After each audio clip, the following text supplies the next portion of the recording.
চে গুয়েভারার প্রতি।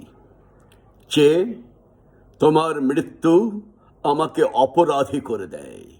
আমার ঠোঁট শুকনো হয়ে আসে, আমার বুকের ভেতরটা ফাঁপা, আত্মায় অবিশ্রান্ত বৃষ্টি পতনের শব্দ, শৈশব থেকে বিষণ্ণ দীর্ঘশ্বাস। চে, তোমার মৃত্যু আমাকে অপরাধী করে দেয়। বলিভিয়ার জঙ্গলে নীল প্যান্টালুন পরা তোমার ছিন্ন ভিন্ন শরীর, তোমার খোলা বুকের মধ্যখান দিয়ে নেমে গেছে শুকনো রক্তের রেখা। চোখ দুটি চেয়ে আছে, সেই দৃষ্টি এক গোলার্ধ থেকে ছুটে আসে অন্য গোলার্ধ। চেয়ে তোমার মৃত্যু আমাকে অপরাধী করে দেয়।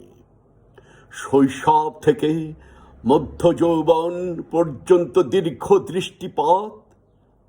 আমারও কথা ছিল হাতিয়ার নিয়ে তোমার পাশে দাঁড়াবার।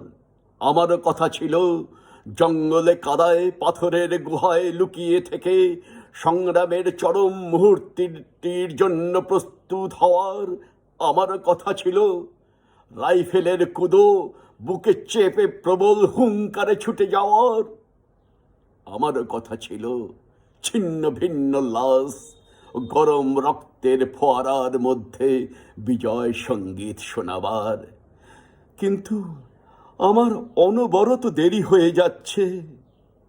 এতকাল আমি একা, আমি অপমান মুখ শুয়ে নিচু করেছি, কিন্তু আমি হেরে যাইনি, আমি মেনে নিইনি।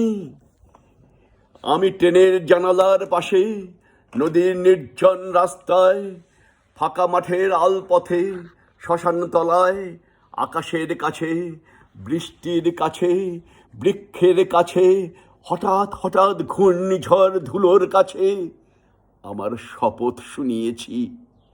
আমি প্রস্তুত হচ্ছি, আমি সব কিছুর নিজস্ব প্রতিশোধ নেব, আমি আবার ফিরে আসব। আমার হাতিয়ারহীন হাত মুষ্টিবদ্ধ হয়েছে, শক্ত হয়েছে চোয়াল। মনে মনে বারবার বলেছি ফিরে আসব। যে তোমার মৃত্যু আমাকে অপরাধী করে দেয়। আমি এখনো প্রস্তুত হতে পারিনি, আমার অনবরত দেরি হয়ে যাচ্ছে।